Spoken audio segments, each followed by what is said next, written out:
Assalamualaikum warahmatullahi wabarakatuh. Perkenalkan, saya Fadil Muhammad R. Abbas P. dengan NIM 21404050140 dari kelas BKC, Prodi Bimbingan dan Konseling Fakultas Ilmu Pendidikan. Di sini saya akan menjelaskan beberapa materi mengenai pendidikan agama Islam. Untuk materi pertama yaitu mengapa dan bagaimana agama Islam diajarkan di perguruan tinggi. Pendidikan agama Islam adalah upaya sadar diri dan terencana dalam menyiapkan peserta didik untuk mengenal, memahami, menghayati hingga mengimani ajaran agama Islam, dibarengi dengan tuntutan untuk menghormati penganut agama lain dalam hubungannya dengan kerukunan antara umat beragama hingga terwujud kesatuan dan persatuan bangsa. A. Konsep dan cara pembelajaran PAI di perguruan tinggi. Perguruan tinggi merupakan puncak sistem persekolahan, diharapkan mampu menunjukkan kebenaran akan masalah-masalah pendidikan atau masalah lain, atau berperan sebagai pembina generasi muda dan perintis ke masa yang akan datang. Bentuk-bentuk metode pendidikan dan pembelajaran agama Islam yang relevan dan efektif dalam pengajaran ajaran agama Islam di antara lain sebagai berikut. 1. Metode diakronis. 2. Metode sinkronis analitis. 3. Metode problem solving atau hil muskilat. 4. Metode empiris atau tajribiyah. B. Alasan bagaimana agama Islam diajarkan di universitas. Secara singkat, terdapat dua pandangan yang berbeda mengenai PAI di PT. Pendapat pertama menyatakan PAI perlu diajarkan di PT. Alasannya, negara wajib menjaga keberagaman para warganya, termasuk menjaga keberagaman para mahasiswa yang sedang belajar di PT. Pendapat kedua menyatakan PAI tidak perlu diajarkan di PT. Alasannya, agama merupakan urusan pribadi, keluarga, institusi keagamaan seperti masjid, pesantren, dan organisasi keagamaan. Negara tidak perlu ikut campur dalam urusan agama. Sebagaimana Allah Subhanahu wa taala berfirman dalam surat Al-Baqarah ayat 256 sebagai berikut. Bittaguti wa yu'min billahi fadakis tamsaka bil urwati wuskalan fisama laha wallahu sami'un alim, yang artinya tidak ada paksaan dalam menganut agama Islam, sesungguhnya telah jelas perbedaan antara lain jalan yang benar dengan jalan yang sesat. Barang siapa ingkar kepada tagut dan beriman kepada Allah, maka sesungguhnya dia telah berpegang teguh pada tali yang sangat kuat yang tidak akan putus. Allah Maha mendengar dan Maha mengetahui. Surat Al-Baqarah ayat 256. C. Sumber psikologis, sosial budaya, historis, dan yuridis tentang perlunya pembelajaran PAI dan metode pendekatan atau pembelajaran PAI di PT. Pertama, sosial budaya. Masyarakat muslim umumnya menghendaki PT Indonesia sejalan dengan budaya bangsa yang religius. Budaya beragama dan dalam masyarakat harus sampai juga ke dalam lingkungan perguruan tinggi, yang berarti pendidikan agama juga menjadi kajian di lingkungan perguruan tinggi. Kedua, historis. Pendidikan secara historis telah ikut menjadi landasan moral dan etik dalam proses pembentukan jati diri bangsa. Di samping itu, pendidikan juga merupakan variabel yang tidak dapat diabaikan dalam mentransformasi ilmu pengetahuan, keahlian, dan nilai-nilai agama. Yang ketiga, yuridiksi atau hukum. Kebijakan yuridis merupakan dasar-dasar penyelenggaraan pendidikan agama yang bersumber dari peraturan perundang-undangan yang secara langsung maupun tidak langsung dapat dijadikan pegangan dalam penyelenggaraan pendidikan agama di sekolah atau lembaga pendidikan formal di Indonesia. Materi yang kedua yaitu bagaimana manusia bertuhan. A. Konsep spiritualitas sebagai landasan kebertuhanan. 1. Pengertian spiritualitas. Spiritualitas adalah kepercayaan akan adanya kekuatan non-fisik yang lebih besar daripada kekuatan dari diri kita, sesuatu kesadaran yang menghubungkan langsung kepada Tuhan atau sesuatu unsur yang yang kita gunakan sebagai sumber keberadaan kita. Kedua, konsep spiritualitas sebagai landasan kebertuhanan. Spiritualitas berasal dari bahasa Inggris yaitu spirituality. Berasal dari kata spirit yang berarti roh. Roh merupakan fitrah manusia. Dengan roh manusia mampu berhubungan dengan Tuhan sebagai kebenaran sejati. Al-hakikah artinya rohlah yang membuat manusia mampu mengetahui Tuhan sebagaimana potensi sejak lahir. Allah berfirman dalam surat Ar-Rum ayat 30. Fa'akim wajhaka lid-dini hanifa fitrata lahillati fataran nasa alaiha la ta'bidila halika falla saikat dinul yakimu walakina aksaran nasi la ya'lamun, yang artinya, maka hadapkanlah wajahmu dengan lurus kepada agama Islam. Sesuatu fitrah Allah disebabkan Dia telah menciptakan manusia menurut fitrah. Tidak dapat perubahan pada ciptaan Allah, itulah agama yang lurus. Tetapi kebanyakan manusia tidak mengetahui. Surat Ar-Rum ayat 30. B. Alasan manusia memerlukan spiritualitas. Ada 7 alasan mengapa spiritualitas sangatlah penting atau seringkali kita merasakan kekecewaan ketika kita mencari pemenuhan di luar diri. Kita dihadapkan pada kesedihan, kemarahan, kekosongan, keputusan ketika harapan kita tak terpenuhi. Alasan yang dimaksud itu: 1. Lebih memaknai hidup. 2. Memberikan optimisme saat dihadapkan pada situasi sulit. 3. Meredakan stres dan menciptakan kedamaian. 4. Membantu dalam membuat pilihan yang lebih baik. 5. Menambahkan kebahagiaan dan rasa cukup. 6. Membantu living in the moment atau hidup di masa sekarang. Yang 7.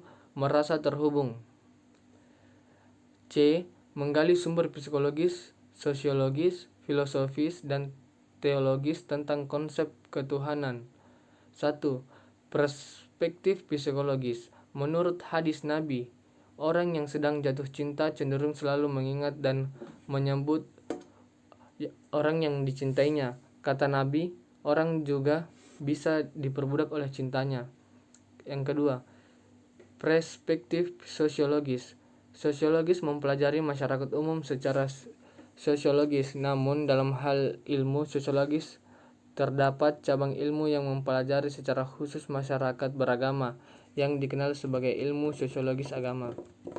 Yang ketiga, perspektif filosofis. Filsafat ketuhanan adalah pemikiran tentang Tuhan dengan pendekatan akal budi, yaitu memakai apa yang disebut sebagai pendekatan filosofis. Keempat, perspektif teologis. Dalam perspektif teologi, agama dipandang sebagai sesuatu yang dimulai dari atas, dari Tuhan sendiri melalui wahyunya. Manusia beragama karena Tuhan menanamkan kesadaran ini. Dan materi yang ketiga yaitu cara meyakini dan mengimani Tuhan, esensi dan urgensi visi ilahi untuk membangun dunia yang damai.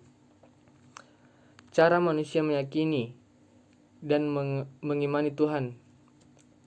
Mengingat Tuhan adalah zat yang maha transden dan gaib atau khabiul gayub, maka manusia tidak mungkin sepenuhnya dalam mempersepsi hakikatnya. Manusia hanya mampu merespon dan mempersiapkan tajiwat Tuhan, tajaliyat Tuhan.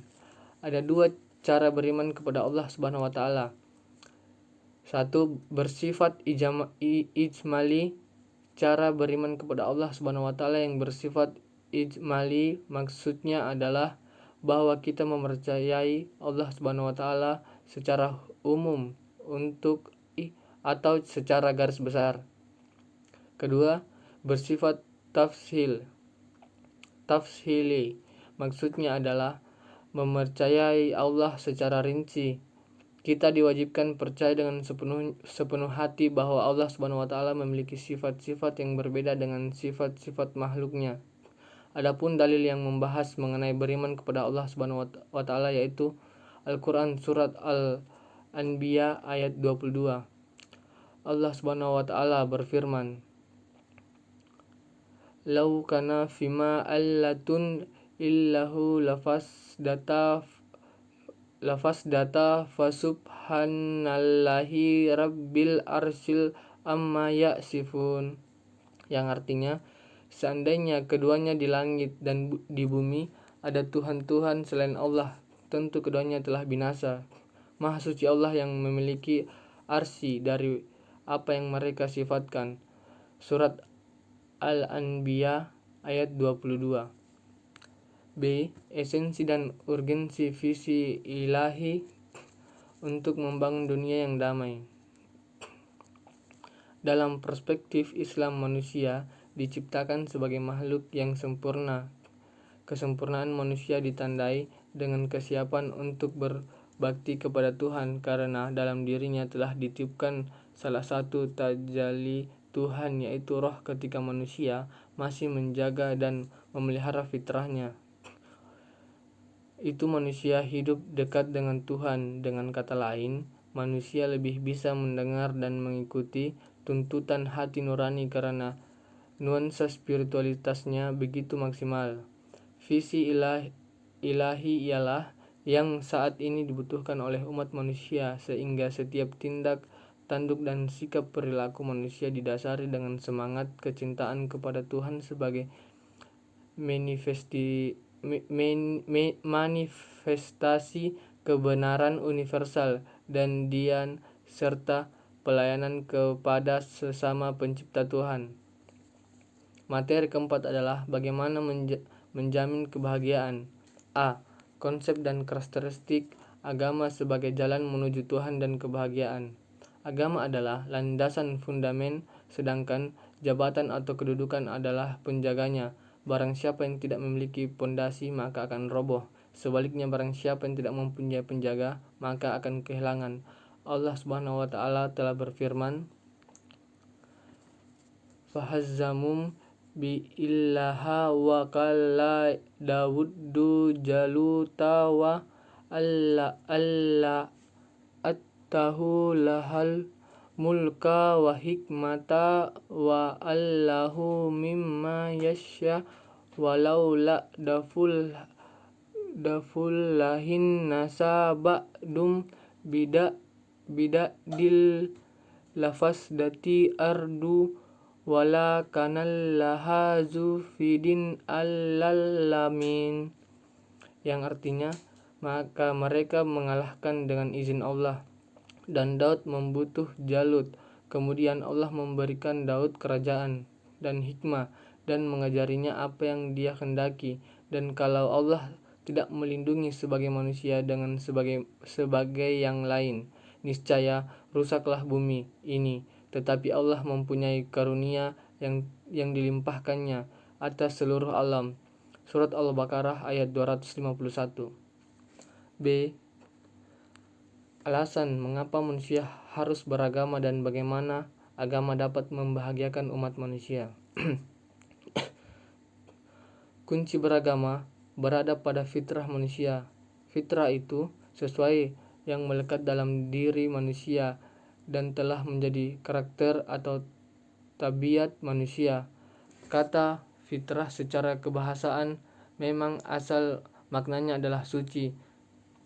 Yang dimaksud suci adalah suci dari dosa dan suci secara genetis. Menurut term Prof. Udin Minataputra, fitrah adalah lahir dengan membawa iman di dunia. Menurut teologi ini, manusia dibebani tugas yaitu harus membebaskan diri dari dosa itu. Adapun dalam teologi Islam, seperti telah dijelaskan bahwa setiap manusia lahir dalam kesucian, yakni suci dari dosa dan telah beragama, yakni agama Islam. Tugas manusia adalah berupaya agar kesucian dan keimanan terus terjaga dalam hatinya sehingga kembali kepada Allah Subhanahu wa taala. C. Sumber historis, filosofis, psikologis, sosiologis, dan pedagogis tentang pemikiran agama sebagai jalan menuju kebahagiaan. 1. Sumber historis. Pada sepanjang sejarah hidup manusia beragama, itu merupakan kebutuhan dasar manusia yang paling hakiki. Banyak buku membicarakan atau mengulas kisah manusia mencari Tuhan. Kedua, sumber filosofis. Agama akan menjamin keselamatan manusia karena filosofinya agama ada untuk mengatur kehidupan manusia agar damai dan sejahtera, yang diikat oleh norma-norma agama dan aturan, perintah sekaligus larangan yang ada dalam agama tersebut. Ketiga, sumber psikologis. Sebagaimana telah dijelaskan dalam uraian sebelumnya bahwa manusia menurut Al-Quran adalah makhluk rohani, makhluk jasmani, dan makhluk sosial. Sebagai makhluk rohani, manusia membutuhkan ketenangan jiwa, ketentraman hati, dan kebahagiaan rohani. Yang keempat, sumber sosiologis. Di antaranya karakter manusia. Menurut Al-Quran, manusia adalah makhluk sosial. Makhluk sosial artinya manusia tidak bisa hidup sendirian dan tidak bisa mencapai tujuan hidupnya tanpa keterlibatan orang lain. D. Argumen tentang tauhidillah sebagai satu-satunya metode beragama yang benar. Misi utama Rasulullah Shallallahu Alaihi Wasallam sebagai rasul-rasul sebelumnya adalah mengajak manusia kepada Allah Subhanahu wa taala. La ilaha illallah adalah landasan teologis agama yang dibawa beliau. Juga semua nabi dan rasul. Makna kalimat tersebut adalah: 1. Tidak ada Tuhan selain Allah. 2.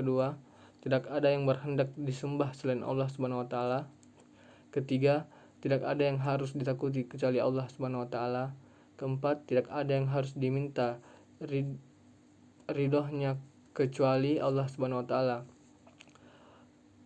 Tauhidillah membebaskan manusia dari tahayul, khurafat, mitos, fan bidah, menempatkan manusia pada tempat yang bermartabat, tidak menghambakan diri pada makhluk yang lebih rendah derajatnya dari manusia. Esensi dan urgensi komitmen terhadap nilai-nilai tauhid untuk mencapai kebahagiaan. Jiwa tauhid adalah modal dasar hidup yang dapat mengantar manusia menuju keselamatan dan kesejahteraan. Sungguh jiwa tauhid penting. Allah sebagai Rabb telah menanamkan jiwa tauhid ini kepada seluruh manusia semenjak mereka berada di dalam arwah. Nilai-nilai hidup yang dibangun di atas jiwa tauhid merupakan nilai positif, nilai kebenaran, dan nilai ilahi yang mengandung kebenaran mutlak dan universal. Nilai mutlak dan universal yang terdapat di dalamnya dapat menjadikan misi agama ini sebagai rahmat lil alamin.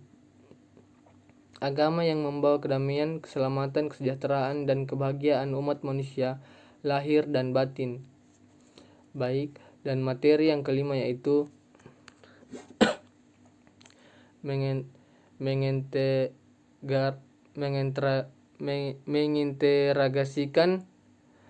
mengintegrasikan iman, Islam, dan ihsan dalam membentuk insan kamil. Konsep urgensi Islam, iman, dan ihsan dalam membentuk ihsan kamil. Menurut Ibn Arabi, ada dua tingkatan manusia dalam mengimani Tuhan. Pertama, tingkatan lisan kamil. Kedua, manusia beragam pada umumnya atau Asmaul Husna. Abdul Karim Al-Jil membagi insan kamil atas 3 tingkatan. Tingkatan itu sebagai berikut. Tingkatan pemula atau al-bidayah. Pada tingkatan ini, insan kamil mulai dapat merasakan asma dan sifat-sifat ilahi pada dirinya. Yang kedua, tingkat menengah atau at-tawassut. Pada tingkatan ini, insan kamil sebagai orbit kehalusan sifat kemanusiaan yang terkait pada realitas kasih Tuhan. Yang ketiga, tingkat terakhir atau al-khitam. Pada tingkat ini, insan kamil telah dapat merealisasikan citra Tuhan secara utuh. Ia pun telah dapat mengetahui rincian dari rahasia pencipta takdir. B. Alasan iman, Islam, dan ihsan menjadi persyaratan dalam bentuk ihsan kamil. Orang yang beriman, jika mereka percaya pada Allah Subhanahu wa ta'ala, percaya adanya malaikat-malaikatnya, percaya pada kitab-kitab Allah Subhanahu wa ta'ala, percaya adanya rasul-rasul, percaya akan adanya hari akhir, percaya takdir, seperti rukun iman yang telah diajarkan sejak dini, sebagaimana Allah telah berfirman, kallati arabu amana kullam tu'minu wa lakin kulu asmana walamma yadkhulil imanu fi kullubikum wa in tu'til ullaha wa rasuluhu laitukum min amalikum syai'i illaha ghafurur rahim, yang artinya orang-orang Arab Badul berkata, kami telah beriman. Katakanlah kepada mereka, kamu belum beriman, tetapi katakanlah kami telah tunduk Islam, karena iman belum masuk ke dalam hatimu. Dan jika kamu taat kepada Allah dan Rasulnya, Dia tidak akan mengurangi sedikit pun pahala amalmu. Sungguh Allah Maha Pengampun dan Penyayang. Surat Al-Hujarat ayat 14. C. Sumber teologis, historis, dan filosofis tentang iman dan Islam ihsan kamil. Kaum muslim menetapkan adanya 3 unsur penting dalam agama Islam, yakni iman, Islam, dan ihsan sebagai suatu kesatuan yang utuh. Pada periode berikutnya, para ulama mengembangkan ilmu-ilmu Islam untuk memahami ketiga unsur tersebut. Kaum muslimin Indonesia telah familiar dengan istilah akidah, syariat, dan akhlak sebagai 3 unsur atau komponen pokok ajaran Islam. Masalah keimanan adalah masalah fundamental dalam Islam. Jangan sampai manusia merasakan sudah beriman padahal imannya keliru karena tidak sejalan dengan kehendak Allah. D. Karakteristik insan kamil, metode pencapaiannya.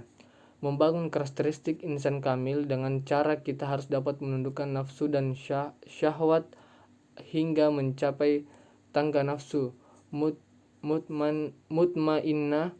Untuk itu perlu mengenali 4 unsur untuk mencapai derajat insan kamil, diantaranya jasad, hati, nurani, roh, dan sir atau rasa. Menurut Imam Ghazali, ada 7 macam nafsu sebagai proses menaikkan tangga nafsu, yaitu 1.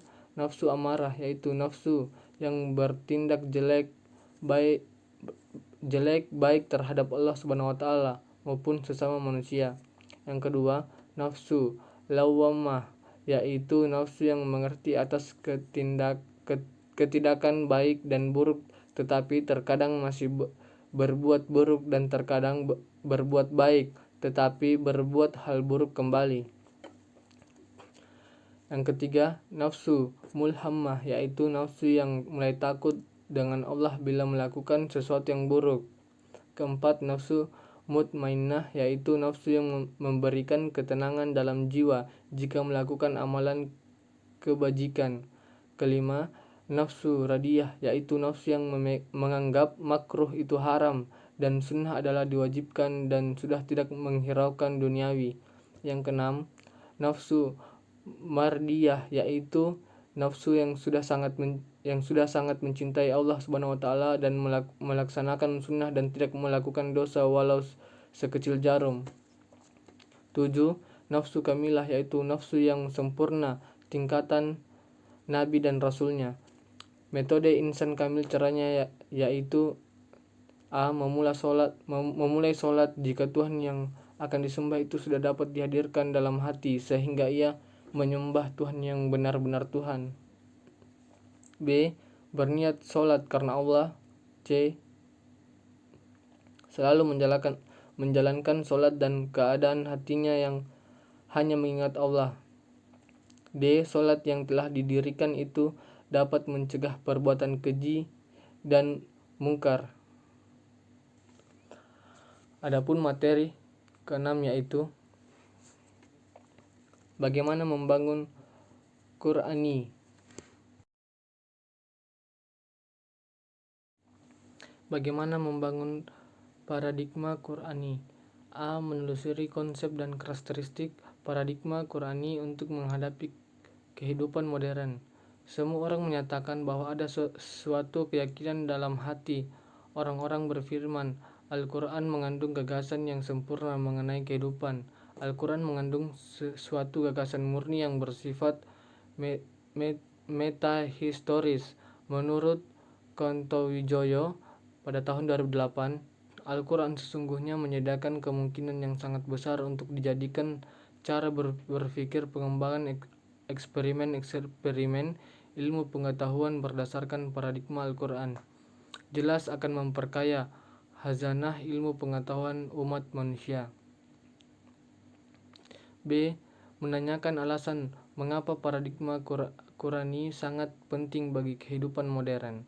Al-Quran bagi umat manusia Islam adalah sumber primer dalam segala segi kehidupan. Al-Quran adalah sumber ajaran teologi, hukum, mistisme, pemikiran, pembaharuan, pendidikan, akhlak, dan aspek-aspek lainnya. Tolak ukur benar atau salah, baik atau buruk, dan indah atau jelek adalah Al-Quran. Yusuf Al-Qardiyahawi menjelaskan bahwa tujuan diturunkan Al-Quran paling tidak ada 7 macam, yaitu meluruskan akidah manusia, kedua meneguhkan kemuliaan manusia dan hak-hak asasi manusia, ketiga mengarahkan manusia untuk beribadah secara baik dan benar kepada Allah Subhanahu wa taala. Keempat, mengajak manusia untuk mencucikan rohani. Kelima, membangun rumah tangga yang sakinah dan menempatkan posisi terhormat bagi perempuan. Keenam, membangun umat menjadi saksi atas kemanusiaan. Ketujuh, mengajak manusia agar saling menolong. Menegakkan tiang-tiang tauhid sebagai landasan beragama sangat penting. Ekstensinya sebab bersikap sebaliknya, yaitu syirik, merupakan sikap yang sangat tercela. Bahkan hukum Islam memandang syirik sebagai suatu tindakan pidana atau jarimah yang sangat terlarang. Allah Subhanahu wa taala telah berfirman, yakfiru ay yusyraka bihi wa yakfiru maduna yalika liman yasya wa may yusrik billahi faqadi fitra isman asma. Sesungguhnya Allah tidak akan mengumpulkan dosa karena mempersekutukannya syirik, dan Dia mengampuni apa dosa yang selain syirik itu bagi siapa yang dikehendaki. Barang siapa mempersekutukan Allah, maka sesungguhnya dia telah berbuat dosa yang besar. Surat An-Nisa ayat 48. C. Mengamati sumber historis, filosofis, psikologis, sosiologis, dan pedagogis tentang paradigma Qur'ani untuk kehidupan modern.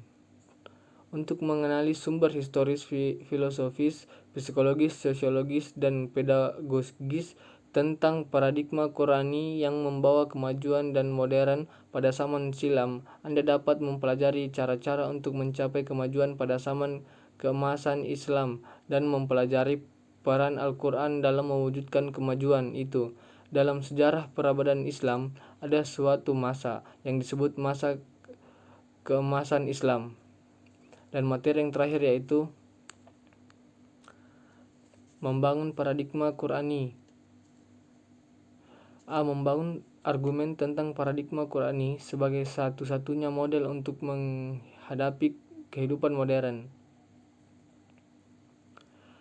Tidak sedikit pun berpandangan bahwa untuk maju justru mereka harus meninggalkan ajaran agama mereka sehingga mereka harus mengembangkan budaya sekuler dalam segala segi kehidupan. Sementara bagi umat Islam untuk maju tidak perlu mengambil sekulerisasi, malah sebaliknya yang harus berkomitmen terhadap ajarannya. Kita maju bersama. Al-Quran tidak ada kemajuan tanpa Al-Quran. Meskipun orang tahu segala sesuatu, tetapi jika dia tidak mengenal Allah sebagai Tuhannya, maka identik dengan tidak tahu sama sekali. Junaid ingin menyatakan bahwa landasan iptek adalah ma'rifatullah dan Al-Quran adalah paradigma untuk pengembangan iptek.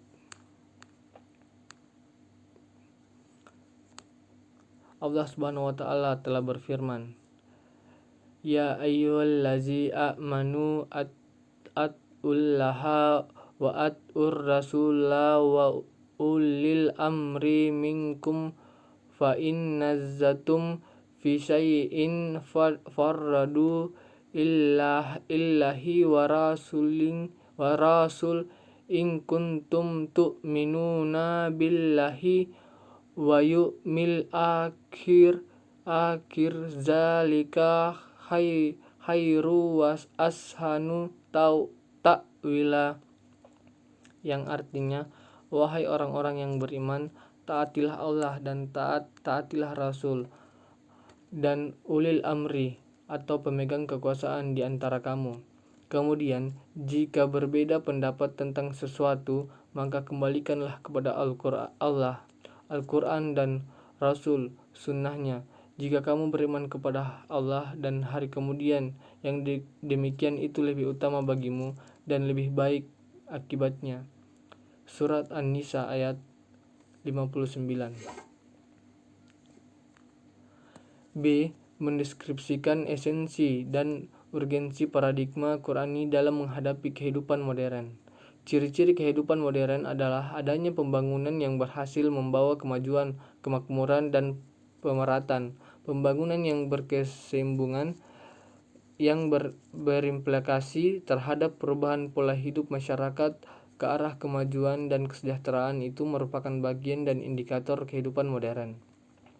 Paradigma Qurani